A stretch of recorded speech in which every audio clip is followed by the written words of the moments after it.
வணக்கம் ஃப்ரெண்ட்ஸ், நம்ம இந்த வீடியோவில் பார்க்க போகிறது என்னன்னு பார்த்தீங்கன்னா 11th ஸ்டாண்டர்டோட இலக்கணம் ஸ்டார்ட் பண்ணலாம் அப்படின்னு நினைக்கிறேன். நிறைய பேர் எனக்கு ரெக்வஸ்ட் பண்ணியிருந்தீங்க.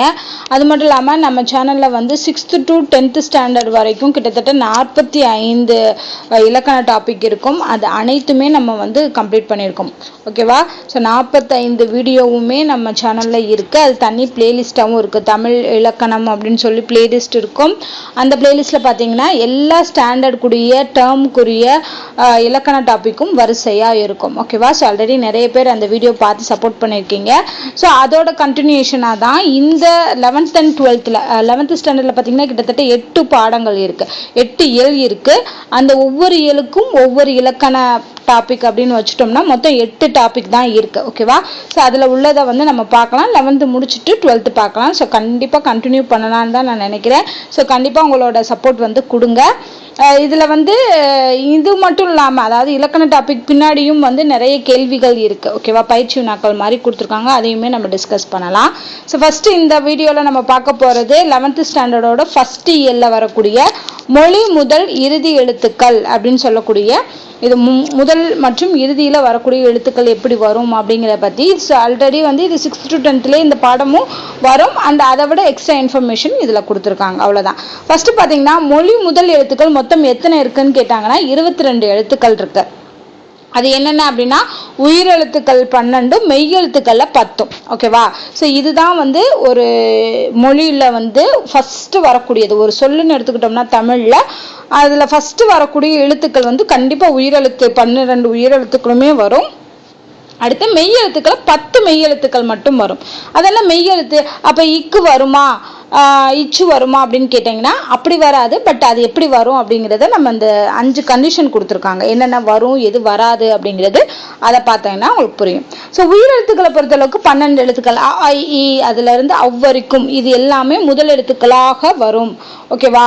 ஸோ உயிரெழுத்துக்கள் 12ம் சொல்லின் முதல் முதல்ல வரும். அடுத்து ரெண்டாவது மெய்யெழுத்துக்கள் அப்படின்னு சொன்னோம் இல்லையா? மெய்யெழுத்துக்களை இந்த இக்கு இங்குன்னு சொல்லி வரக்கூடிய தனி மெய் வடிவில் வராது. ஓகேவா?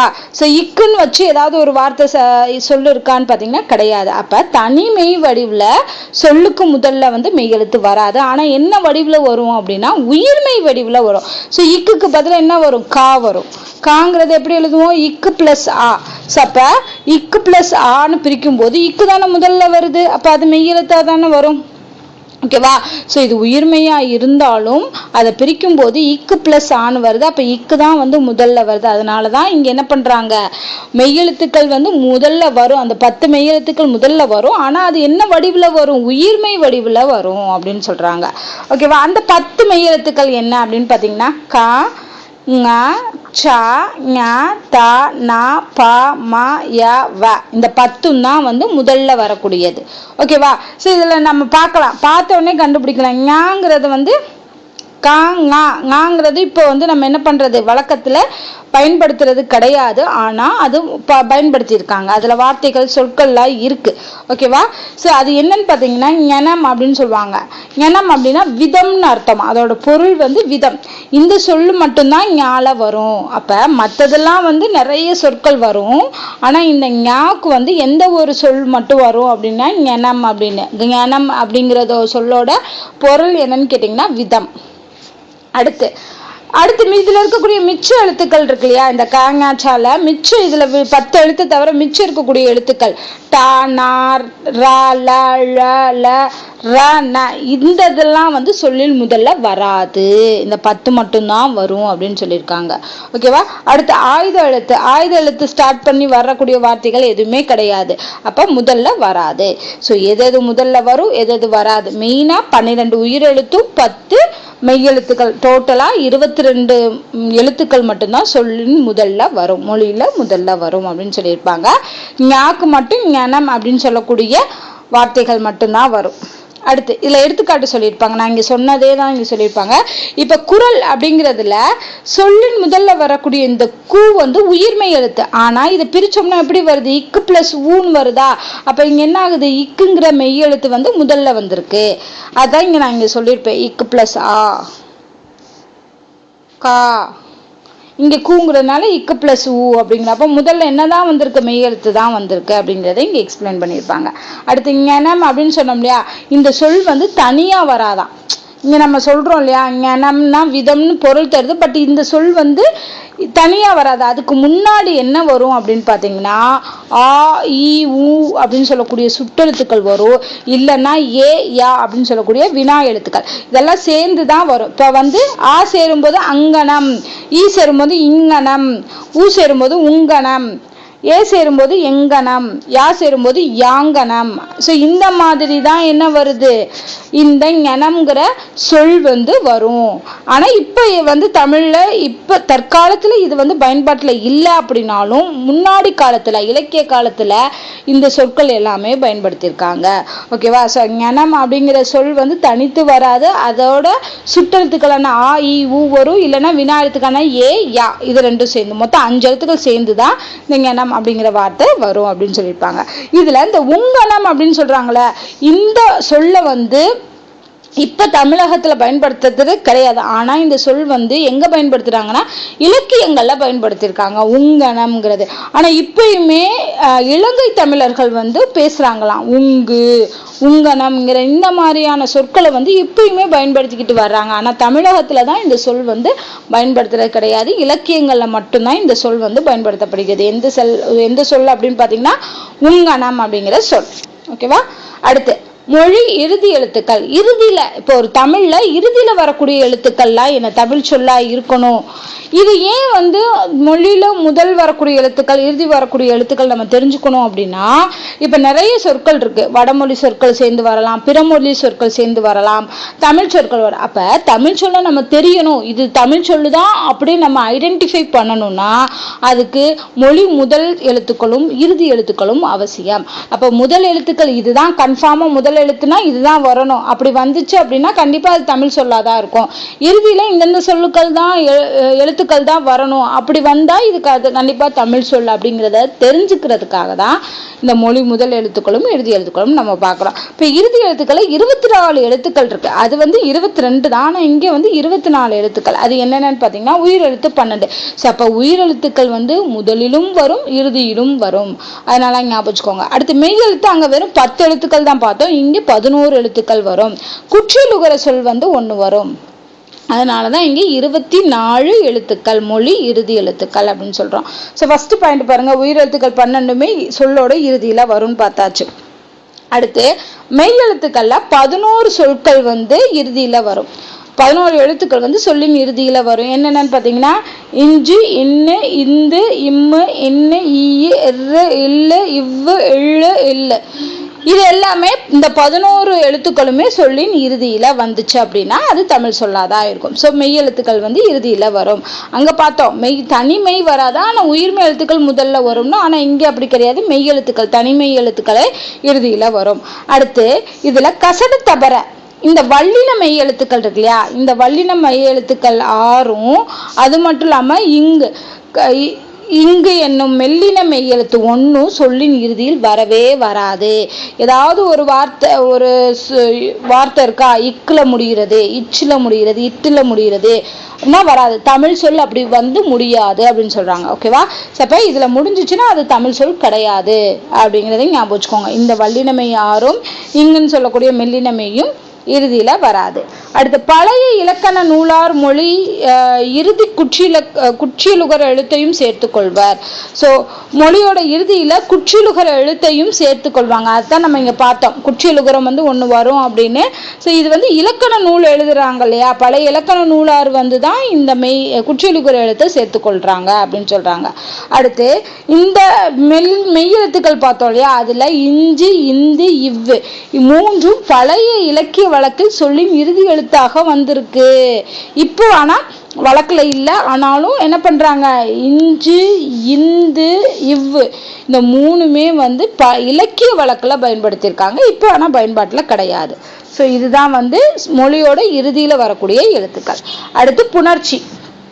புணர்ச்சினா ஃபர்ஸ்ட் என்ன அப்படின்னு பாத்தீங்கன்னா, 2 சொற்கள் இணையும் போது உருவாகக்கூடியதான் புணர்ச்சி. அது 2 சொல்லுங்கிறது என்னன்னு பாத்தீங்கன்னா, முதல்ல வரக்கூடிய சொல் வந்து மொழியின் முதல்ல வருவது நிலைமொழின்னு சொல்றாங்க. அதை தொடர்ந்து, அதாவது நிலைமொழியை தொடர்ந்து வரக்கூடிய சொல் வந்து வருமொழி. இது தெரிஞ்சுக்கணும். இப்போ 2 எழுத்து நம்ம சேர்க்கும் போது முதல்ல உள்ள சொல் வந்து நிலைமொழி, 2வதுல உள்ளது வந்து வருமொழி. அப்ப நிலைமொழியும் வருமொழியும் இணைஞ்சு உருவாகக்கூடிய இதுதான் புணர்ச்சி. இப்ப இங்க இருக்கு இல்லையா, இல்லும் இந்த ஆவும் சேரும் போது ல அப்படின்னு மாறுது இல்லையா, அதுதான் புணர்ச்சின்னு சொல்றாங்க. அதே மாதிரிதான் இங்க நாடு கூட்டல் பண், இது என்ன ஆகுது, நாட்டு பண்ணாக மாறுகிற இட்டு டு இப்பு இது மாறுது இல்லையா, இதுதான் என்னது புணர்ச்சி அப்படின்னு சொல்றாங்க. அப்ப இந்த நிலைமொழியோட இறுதி எழுத்தும் வருமொழியோட முதல் எழுத்தும் புணர்ச்சிக்கு உரியது. ஸோ இது 2 ஜாயின் ஆகி தான் நமக்கு என்ன ஆகுது, இன்னொரு வார்த்தை வந்து உருவாகுது, இன்னொரு சொல் வந்து உருவாகுது. இதுதான் புணர்ச்சின்னு சொல்றாங்க. இதுல நிறைய விஷயங்கள் இருக்கு. இந்த புணர்ச்சியை பத்தி நம்ம தெரிஞ்சுக்கணும்னா உயிரீருனா என்ன, மெய்யீருனா என்ன அப்படின்னு பாக்குறோம். ஈருனாலே கடைசி, ஓகேவா.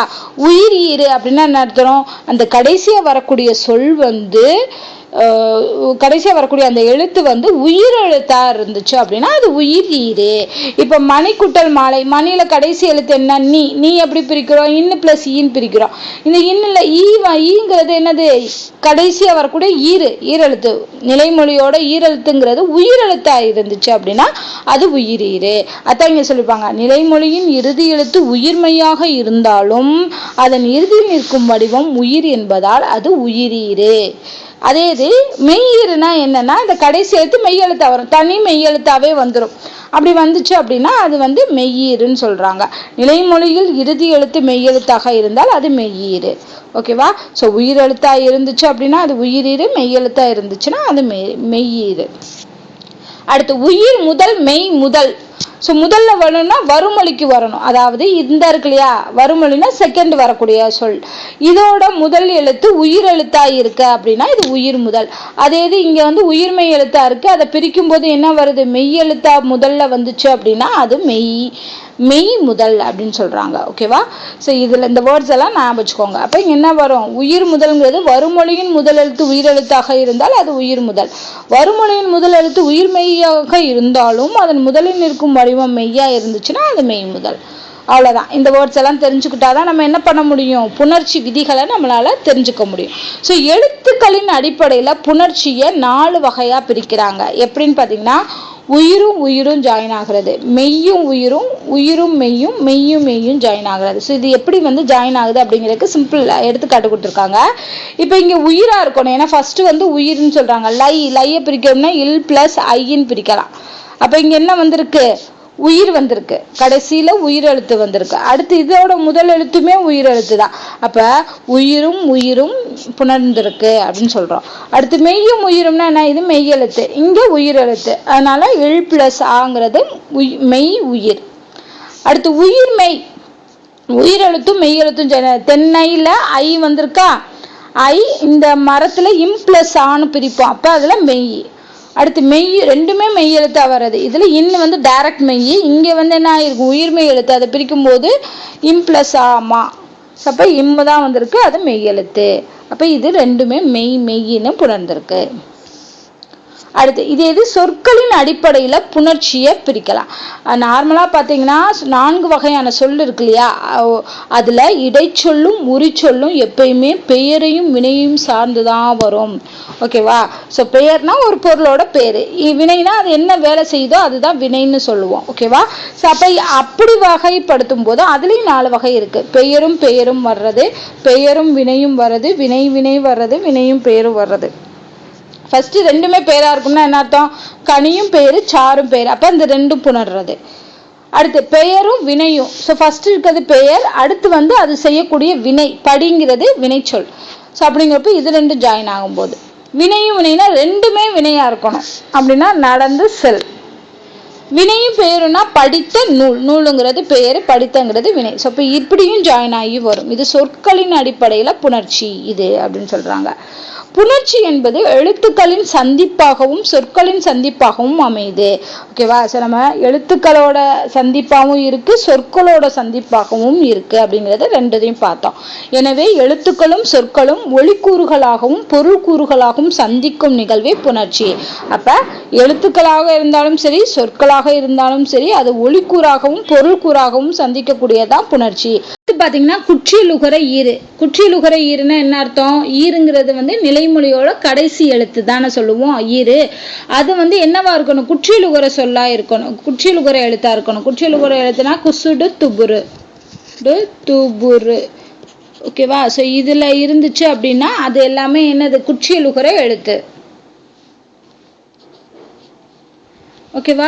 ஸோ இந்த இது எப்படின்னு பாருங்க. சார்பு எழுத்துக்களுள் ஆயுதம் சொல்லின் முதலிலோ இறுதியிலோ வராது. நல்லா ஞாபகம் வச்சுக்கணும். ஆயுத எழுத்து முன்னாடி முதல் சொல்லாகவோ அதே மாதிரி கடைசி எழுத்தாகவோ வராது. அது நடுவில் மட்டும்தான் வரும். எஃகு அஃது இதெல்லாம் பார்த்தீங்கன்னா நடுவில் மட்டும்தான் வரும், வராது.